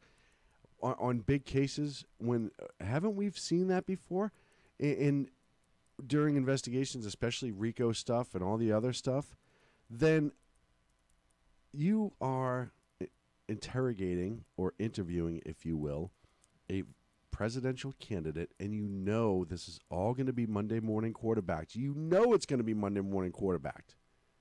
Why would you not record that? Unless you don't want everybody to know what a curveball it is.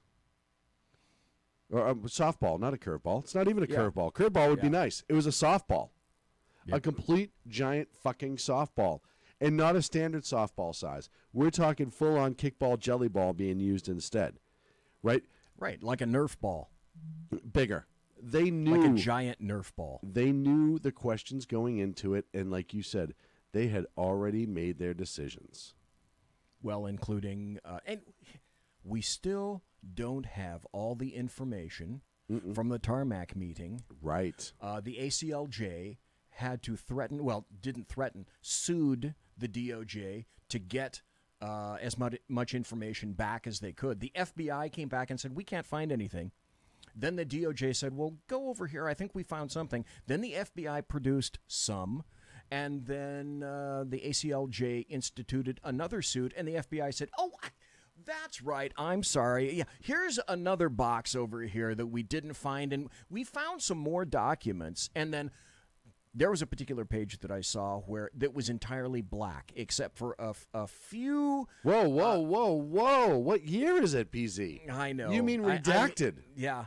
Holy God! Yeah, I know. That was redacted, except for a few small pieces of white, which included words like and the. Yes. And a few other articles. So, like most other white things, you're saying it was extremely bland and uninformative. Very good, BZ. Go on. Pretty much. Thank you. Thank you very much. I'll be here all night. But all the incriminating stuff, which, as you said, was black, was severely redacted. Look, BZ, we sat in this room for 2 years talking about Hillary and all the corruption stuff. When she came out and was playing off the server thing as, oh, you mean wiped it like with a cloth? Like, I'm so dumb about technology, but I didn't do anything, and I'm going to make this quirky little joke. Right. Because you guys all love me, and it's funny. And even though I used BleachBit on my server, I wasn't that stupid. I destroyed hard Yes. drives. I didn't turn laptops over to the FBI. And also I smashed an assload of cell phones because that's what you do when you want to get rid of the Evidence. SIM cards Yes. and the evidence. So, yeah, she's really stupid. Yeah. She doesn't know a thing about technology. And she wasn't advised by somebody who does know technology. No, and that's the thing that kills me about all of this. When you're looking, and I had this conversation a couple days ago with somebody, and they're like, why are we still even talking about it? She didn't get elected president. And I'm like, that's not the point. The point is what she was trying to do to get elected president. The point is the corruption in the system from the FBI. The point is everybody who was saying that we were right-wing lunatics to talk about the deep state has been vindicated, and there has been deep state activity. And continues to be, as I've said for a long time. This is the tip of the iceberg, and week by week, we are learning more and more information about this, as well we should. What happened is that Hillary Clinton and the DNC, she bought a warrant. She purchased a warrant to go in. She purchased a warrant from the most secret court in the country, which signed, because when you go into a case, when you're going to go into a political opponents and surveil them. So this was essentially, as I continue to say, a soft coup against a presidential nominee. This was a soft coup against a president-elect, and it continued to be a soft coup on an actual sitting president because it was via that FISA warrant through specious bullshit. Yes. That was paid illegal specious bullshit by the DNC and by Hillary Clinton. She was able to get a warrant to surveil the competition. Yes. In a presidential election. Think about that for a second, folks. That's why this is important. And will be until it is solved. And I want to know, so the reason I keep bringing up Benghazi, not only is it personal for me. This is shit Stalin would pull. Right. But I also want to know what was covered up in Benghazi. We all know shit was covered up. On what level was it covered up? On what level did political correctness cause the deaths of 4 people? That's what I want to know. I am still convinced that we laid down the lives of 4 Americans because the Obama administration and Hillary Clinton as Secretary of State, they could not tolerate it having been revealed that what was occurring is they were running guns. Well, and it doesn't matter. Into Libya. It does matter in that regard. But my biggest thing is the response and the lies after the fact. It doesn't even matter what they were trying to cover up at that point. Incompetence, gun running, really doesn't matter. I mean, it does on that. If it's gun running and all that other shit, that's very specific. But my biggest problem is, and what I would like to see exposed is, if they were willing to cover up whatever led to Benghazi and the aftermaths where we lost an ambassador and nothing was ever done about it, and she comes out slamming her hands on the desk, well, what difference does it make? It makes a humongous fucking difference because it's showing exactly how corrupt you and the Obama administration was, and this country needs to know that. And even... I find it even difficult to say this, and even more, what would be the appropriate word? Even more despicable is the fact that Hillary Clinton, lied baldly, nakedly to each one of the parents of the survivors. Yes. And the survivors' families of all 4 people who were killed in Benghazi, because that very night, Hillary Clinton sent an email to Chelsea saying that we know it wasn't a video and we know this was not this riot that started it all. Was not because of a video that had nothing to do with it. But Susan Rice went on all the major networks the very and lied. next day, that Sunday, Susan Rice went on every network she could and carried Obama's water and carried Hillary Clinton's water and again continued to lie. Here's the thing that you have to admit, that do you in your wildest fevered dream ever think that Barack Obama had no idea that a fraction of this stuff was going on. He knew everything. Because we were involved in the fall of the Libyan government. People forget that. We jumped in with the rebels against the Libyan government. To this point, I still don't know why, in the grand scheme of things, we chose Libya, unless there was a profit to be made for certain people. It could very well be. But you have to remember something. You had a Muammar Gaddafi who had gone silent. You did not need. Well, you did not had need to gone kill him. Silent, and you were also running the Russian reset at the time. Right, and he had gone silent after Operation El Dorado Canyon. He showed up a couple more times, then realized he better go away for a long time. And then when he came back, screwy, yes, but much more even-keeled in wanting to actually work with partners and get his country going again because it had been devastated. Now, he was not the threat. We have Cuba sitting right there. If you want to, why wouldn't you have done that with Cuba 20 years ago, 30 years ago? You have Venezuela that was in the exact same situation, a military strongman that was running an oil-filled country. Why did we pick Libya all of a sudden? After all those years, when you had him, we had him in check and under control. As Kennedy would say, Cuba was 90 miles away from Florida. Yeah. Yeah. But apparently a threat in our back door, that's no real actual threat. Right. And so the question is why did they do that? Especially because they were all so upset at the Bush administration for Iraq.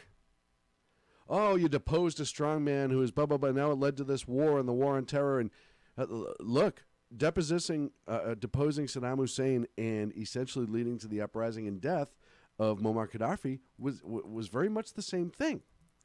Only we had a plan in Iraq that Obama jumped out early and it caused it to get extended, but we had a plan and a reason for Iraq. You can argue, you WMDs, and they weren't there, and we know they weren't there. Saddam Hussein himself in his interview said they were there. So there were arguments. Yeah. But you had nothing going on with Libya. So why weren't Democrats pissed off when all of a sudden we started poking our fingers in Libya? Then it all went to shit. Gaddafi gets killed. You have this massive civil war going on, like in Syria, whatever. Yeah. You have this massive civil war going on, and we still don't know why we were getting involved. But then we have assets, what we know, not only ambassador, but we have CIA assets on the ground in Libya for a reason. And then you have the Benghazi incident happen. And nobody wants to know more on the left. Nobody wants to know how we got to that point. They don't want to know what happens. See, how... Because it's not convenient. How easy is it during political times to simply discard 4 lives? Now, you tell me 4 lives that have been snuffed out so readily and dismissed so readily. Yes. As the 4 Americans... Yes. in Benghazi, Absolutely. One of whom is part and parcel of your administration, and as far as you're concerned, you're going to treat him like a Kleenex. His death means nothing. Well, he knew the risk, the risk when he stepped into it. So this is nothing new. Yeah, you're discarded. Yeah, and you're like a bad tampon. 4 deaths, who cares? That's Screw the it. shame of it all. That is the shame of it all. And people still aren't screaming, why don't we know more about Libya? No, what they're saying is, move on. Those deaths, literally, those deaths meant nothing. 4 Americans. Yeah. Gone. In a place that we still didn't have a reason to be. So, nothing to see here. Right. We don't want to know the truth. Libya was going to be, and I hope... I'll say this before we go to break. Libya was going to be Obama's Iraq. Well, you have to remember that around that same time, it was Obama that was saying, and he couldn't go back on this, he was saying that he already had ISIS on the run. Remember that? Libya was going to be Obama's Iraq, and the 4 deaths from Benghazi stopped it. Do you think the CIA was in there to quell everything that's going on? No. They were in there because they had certain people that they wanted in power. It was going to be Obama's Iraq, and because of the 4 deaths, everything stopped and they pulled away and they pulled out. This is just speculation on my behalf, but at this point, it's as good as any other until I'm proven wrong. And you remember the final fucking lie of the Obama administration was they put the reputations of the remaining SEALs and those who responded and those who were told to stand down. Remember, they told the truth and they said, we were given a stand-down order. And then the Obama administration and Hillary Clinton lied again and said, no, they were never at any time given any kind of a stand-down order. Right. Folks, when we come back, we're going to talk about Michael Wolff. We're going to talk about a new story about little Bobby Mueller. Just when you thought the abrogations were stopping, oh no, oh no. Conservative Not media at all. done right. You're listening to the SHR Media Network. Hey, it's Shaun from the Sack Heads radio show. Also one of the owners here at the SHR Media Network. Are you opinionated? Have you ever wanted to do your own show? Have you ever heard somebody like the Sack Heads and go, yeah, I could probably do that better? Well, now's your chance. Send me a 5-minute clip at sackheadsradio@gmail.com, and maybe you can be part of the SHR broadcasting team. sackheadsradio@gmail.com.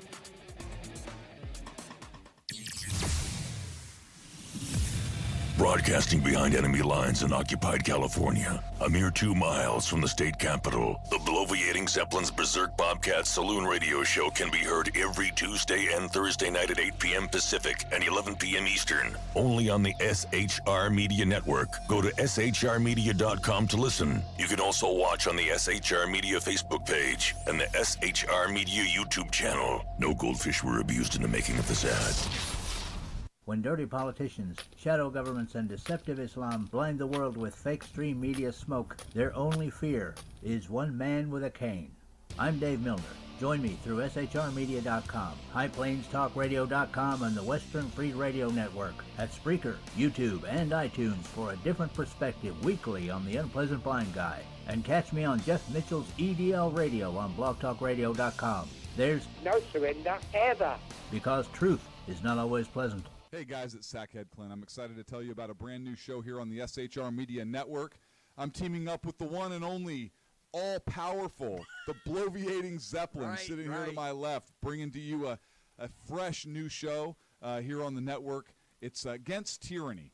And we'll be picking up where the Sack Heads left off. Excited to be with you, sir. Sack Heads Against Tyranny. We're going to chat. We're going to chat Wednesday nights. S-H-A-T. Sack Heads Against Tyranny. Wednesday nights, 11 p.m. Oh, it's the same time, right? 11 p.m. Eastern, 8 p.m. Pacific. Same Sack time, same Sack channel. Yep. SHRmedia.com. See what I did there? It's your business diva here, Melanie Collette. I am inviting you to a front row seat as I discuss some of the most intriguing details of wealth and finance with today's movers and shakers in the world of business. Listen in and discover financial truths on a global, domestic, and household scale. Uncover topics that will impact your wallet today and in the future. Money Talk with Melanie airs Monday through Friday, 5 p.m. East, 2 p.m. West, right here on SHR Media and High Plains Pundit Talk Radio. You can't afford to miss it. Human by race, Christian by faith, American by nationality, and conservative by choice. Reverend Ralph J. Chittum Sr. is the right guy on SHR Media from 8:05 to 9 p.m. Monday through Friday. And if on the rare occasion I am ever wrong, I will still always be right. The right guy on SHR Media. Hey, this is Michael Wright. And I'm Shannon Wright. Join us for The Right Way with Shannon and Mike, Monday through Thursday from 7 to 9 a.m. right here on SHR Media. Why are they joining us? For fun things like sports, politics. Oh, maybe some news and entertainment? And all kinds of other things. Money and recipes and events, all kinds of stuff. Yeah, so join us Monday through Thursday, 7 to 9 a.m. here on shrmedia.com. Hey, BZ. So the plan's working. You got rid of Sacco. Shaun is now stepping away. I never even saw him. And I know, and insidious. Insidious. You know, we talked about this for for the last 3 years, and finally coming to fruition. You know, I'm still in the room, right? It's almost like he's here still. Did you hear that? Yeah, it's kind of. It's amazing. It's kind of at you. It's kind of eerie. Poltergeist. Like a poltergeisty thing. Yeah, Sack Heads against tyranny. You're listening to the SHR Media Network. Oh, I thought this was the Macarena for a second. Hey, Macarena. Well, it's the final half hour. The final 25, as I used to say with Clint. You can still say it next week.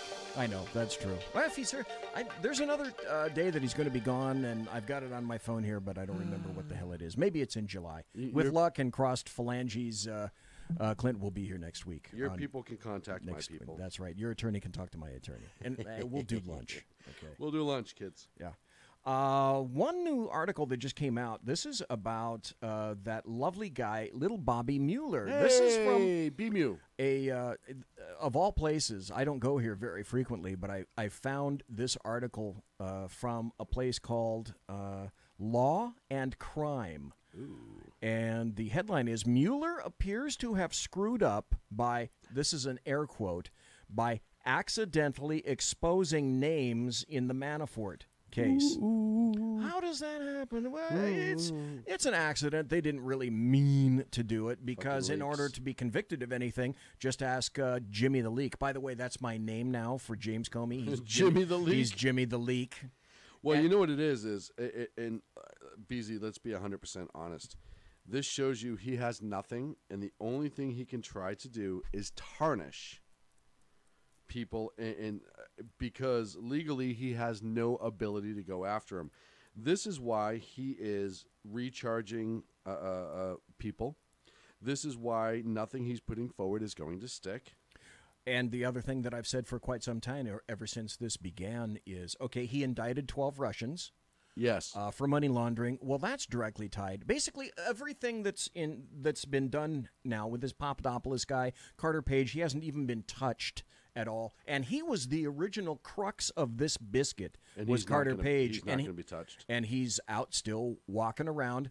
Cohen, I think he thinks that he's going to go to the Slammer sometime this week, he believes. But even so, and leftist Democrats and American media maggots say all the indictments that have come down from this, you know what these are? These are crimes of process. Yes. They have absolutely nothing to do with any direct causal linkage with Trump, Russia, the elections, hacking, back to the guy with the dead orange cat on his head. So this article says Special Counsel Robert Mueller and his team have been aggressively pursuing former Trump campaign chairman Paul Manafort, even tacking on new charges of obstruction of justice due to alleged attempted witness tampering. Now, I have a great article that I want to read after I get through with this with regard to the witness tampering that I guarantee no one listening to this show or no one out in the ether, no one has heard about what these allegations against Manafort in terms of witness tampering might be. Although Mueller has been tight-lipped about evidence and witness identification up to this point, his team appears to have screwed up by outing journalists who, quote, produced messages to the FBI about Manafort's alleged coaching, this is another quote, coaching up on lobbying practices. Manafort was indicted in D.C. back in October 2017 for alleged financial fraud and violating lobbying disclosure laws. Again, a crime of process, no direct linkage. There's also a case against him in the Eastern District of Virginia. Special counsel accidentally exposed names of former journalists and European politicians allegedly involved in Manafort's secret Ukraine lobbying, just filed a new version with redactions, explained Washington Post reporter Rachel Weiner. Unredacted government exhibit showing alleged attempts by Manafort and Klimnik to influence witness testimonies has been released. The witnesses, journalists, produced the messages to the FBI.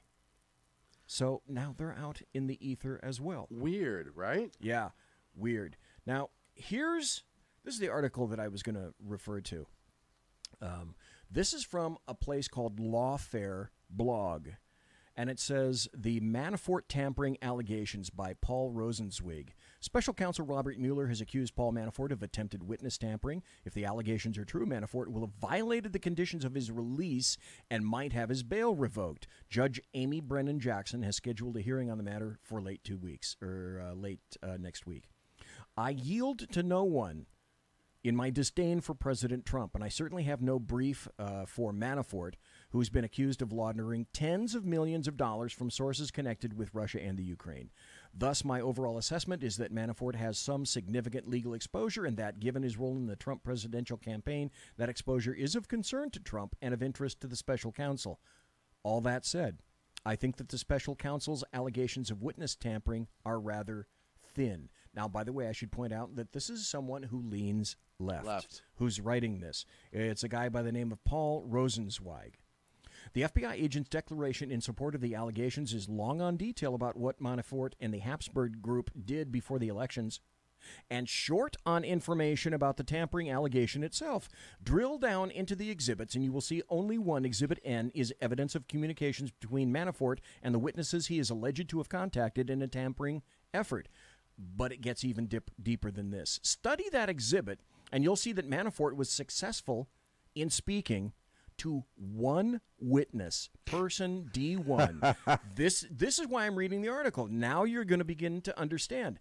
You'll see that Manafort was successful in speaking to one witness, person D1, for exactly 1 minute and 24 seconds. Whoa. He attempted 3 other phone calls that did not connect, and he sent 2 WhatsApp messages, one a link to an article describing his indictment, and the other saying, "We should talk."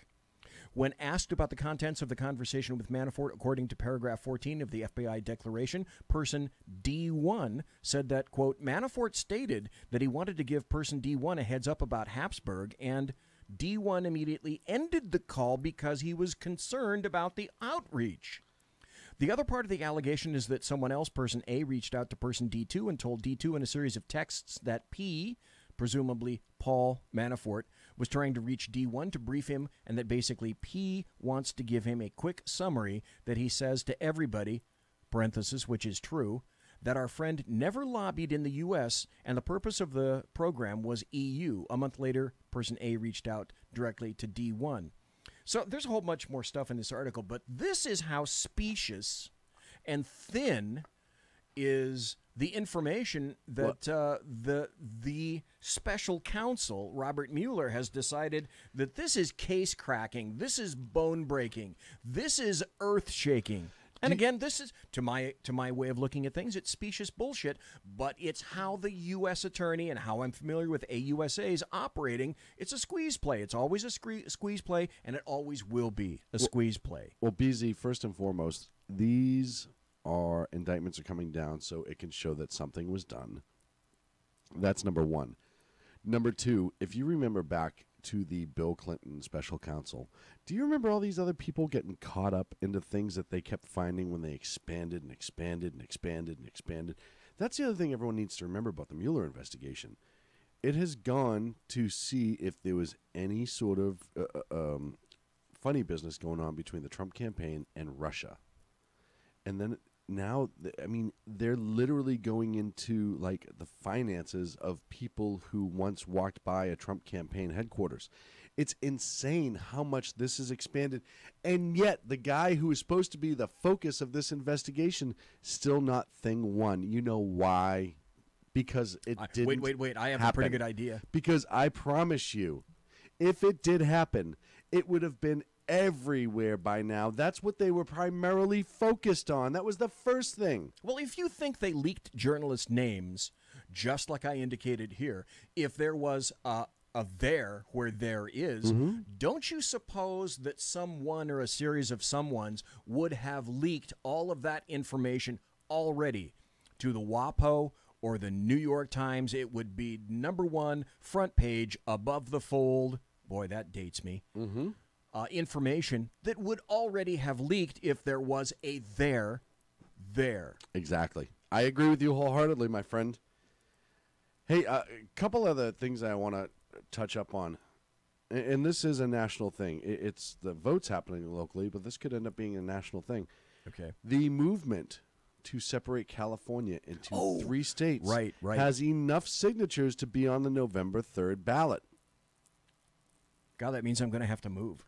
I repeat, the signatures were achieved to split California, or have it on the ballot to vote to split California into 3 separate states. I'm trying to remember, what's the threshold for number of signatures? I don't remember. I think it's either 500,000.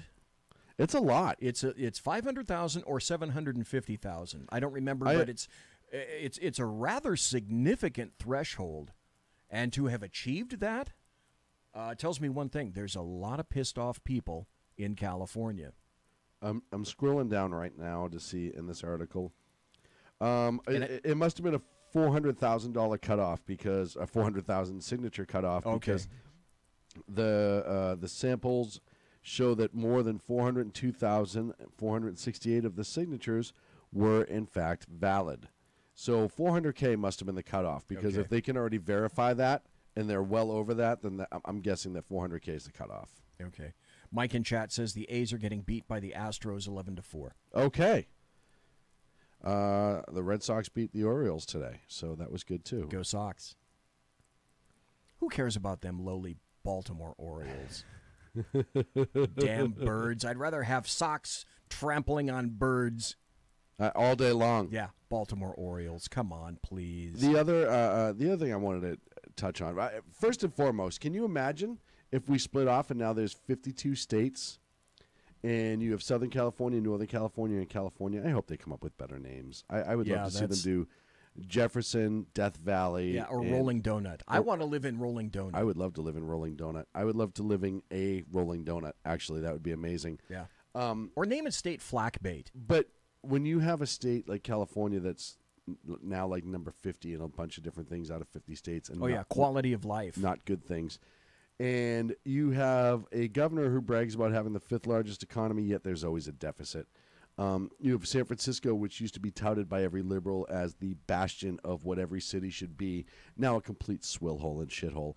And it is so bad that now there's enough votes to put it on the ballot to split into 3 states in November. Think about what that says for liberals throughout the country. Hear me out. California is very much the liberal petri dish for disgusting ideas in which they mold and grow and get what they want. And then once it works in California, they push it elsewhere. Right, then it crosses state lines. Well, That's now, what's so great. Now the petri dish has fought back. And now you have people who are saying, yeah, you know what? This isn't good. The state isn't good for us. It's not working out. It's too big. The state government is run by one party, and therefore it is nonstop liberal agenda. It's a supermajority period, and that's what they want in perpetuity. Right. And we need to fix that. The other thing, too, to remember is if they split the way that they're projecting, the 2 outside states, including Northern California, will end up being more red states than blue. Southern California, away from the coast, is very red. Northern California, believe it or not, is generally pretty red. The thing you have to remember is San Francisco and the Bay Area is very blue, yes. But when you combine that one little area, because even Sacramento for the most part is purple, so when you remove San Francisco from L.A., Santa Barbara, all that area, then they don't have the votes that they had to be a blue state. You're now talking about electoral college changing. You're now talking about senatorial representation changing, House of Representatives changing. If you get 4 more conservative states and 4 more conservative senators, you now have a fight on your hands. And it changes This will get your attention. incredibly. How about 3? 3 for the price of 1. I would love 3 for the price of 1. That was what I'm trying to do so I can show everybody is I'm looking for a map here.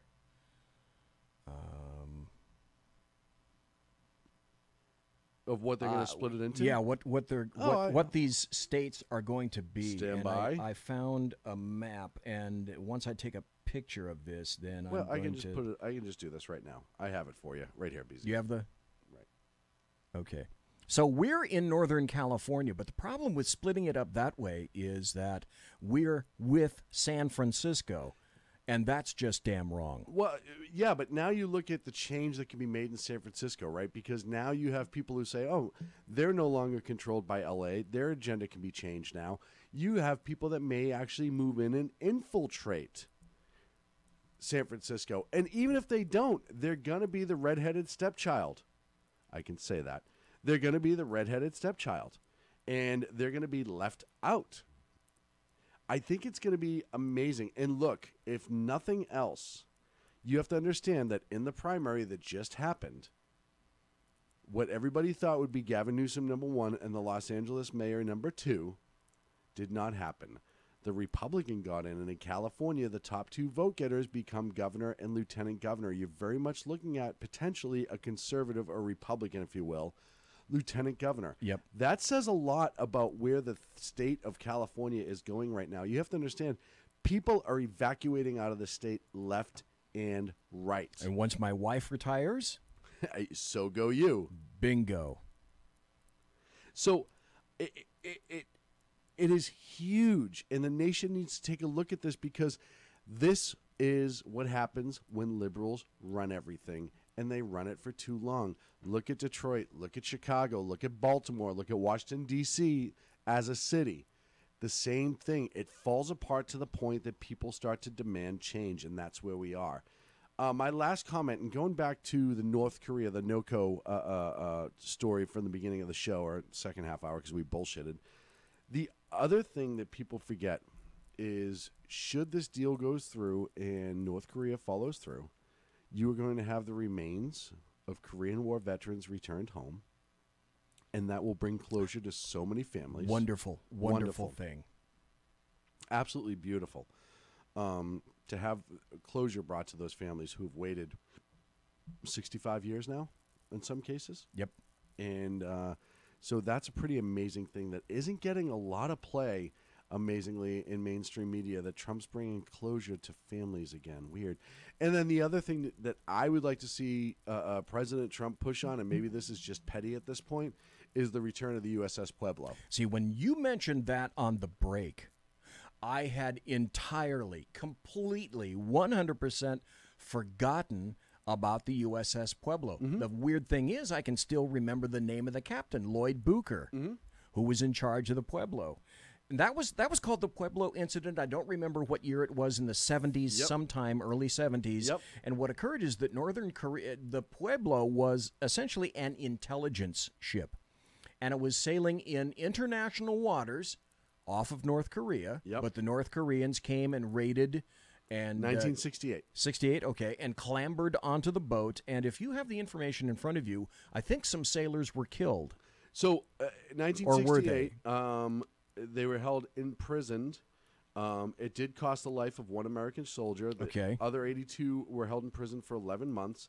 It was a listening ship. It was a spy ship. Right. And it was being used, but it was attacked in international waters. It was the height of the Cold War.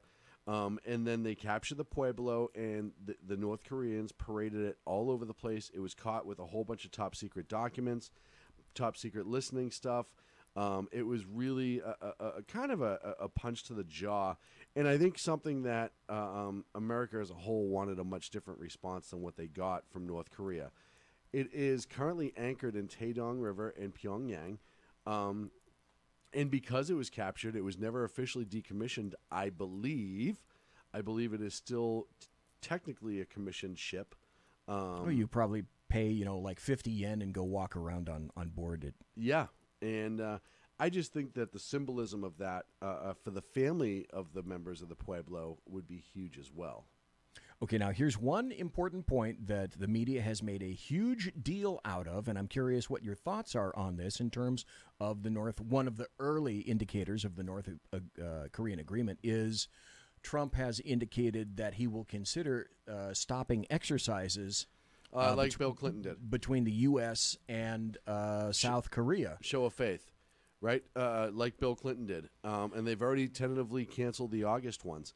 Now, here's something to keep in mind. If North Korea denuclearizes... Are you trying to tell me that this isn't a new idea? No, not whatsoever. That It's a bargaining chip. Donald Trump didn't just conjure this out of left field? And the fact that we just had a set of war games there 2 months ago, so yeah, everybody kind of knows what's going on there, and we can suspend the August one to see what they're going to do. And was this a bargaining chip? Absolutely was. Was it a bargaining chip we're willing to lose for the greater good? Absolutely. Yeah, but this didn't happen before. No one would have done this. Bill Clinton did. Only Donald Trump would have Bill done Clinton this. absolutely did this when we were dealing with North Korea while he was the president. The other thing, come on, folks, God. The other thing to keep in mind is if Kim Jong-un's intentions are true, if he's really trying to turn that corner, if he's trying to be a better citizen of the Korean Peninsula, if he has found his way, if somebody got to him and said, hey, your people are suffering, and if you really want to be the great leader you say you are, you need to change some things, which we're all hoping is the reality right now. We're all hoping that's what really is going on. Then you also have to keep in mind is we won't need to have war games with South Korea, because if this keeps going, not only would Donald Trump denuclearize North Korea, but if he can have the armisans actually come to a ceasefire and a permanent peace agreement, he will have ended a war and ended a Cold War all within the same region. Think about that for a minute. Do we need to have war games? Do we still have war games with England about attacking the Germans? Well, I mean, we're actually having Russia... These days, maybe we should consider that. Oh, that's the other thing. We just have about a minute left. The G7 summit, the photograph of everyone clustered around President Trump, and then everyone, the leftists, the Democrats, and the American media maggots saying that Trump was absolutely inconsequential in the G7 meeting. But the thing is, he got there late. Because he was meeting with North Korea to try to denuclearize them. And left early. Right. And then refused to sign on whatever piece of trash the rest of the G6 agreed on with, the energy in crisis. Maybe America shouldn't be part of the G6. And Trump said, yeah, okay, fine. Yeah. Whatever. By the way, I got to go. See ya. We don't give a shit. The funniest part is the picture that everyone shows you versus the second picture that was taken a little while later. Oh, yeah, I liked that. Where German Hillary Clinton, Angela Merkel, and Justin Eyebrow Trudeau and a couple other guys. That's amazing. I can't. We don't have time for it. We don't have time. I know. They're all scowling at him, but what you don't see is the picture that was either a few minutes earlier, or a few minutes later, where they're all sitting back and laughing and having a good time. Again, the American media maggots, as you so poetically call them, have an agenda, and they push it at all costs. Yeah. And with that, it's time to go. Ladies and gentlemen, thanks for being here. It's time for Tata. Thanks for Sack Heads Shaun being here. Thank you for having me, ladies and gentlemen. It's been a wonderful thing. Perhaps we can get him back sometime in the future, but it's all dependent upon the schedule. Don't count on Sack Heads Shaun being here. This was just one of those weird things that happens to occur. So, thanks for being here, folks. And tomorrow night on BZ's Bloviating Zeppelins Berserk Bobcat Saloon Radio Show, Tarzana Joe, who's been on the Hugh Hewitt Show every Friday for 18 years. He's going to be on my show tomorrow night. We're going to talk to Tarzana Joe. What a great guy. And then, of course, in the second hour, a lot of buttery political goodness, which is exactly what you'd expect from me. So from Sack Heads Shaun and Sack Heads BZ, folks, good night. Thank you.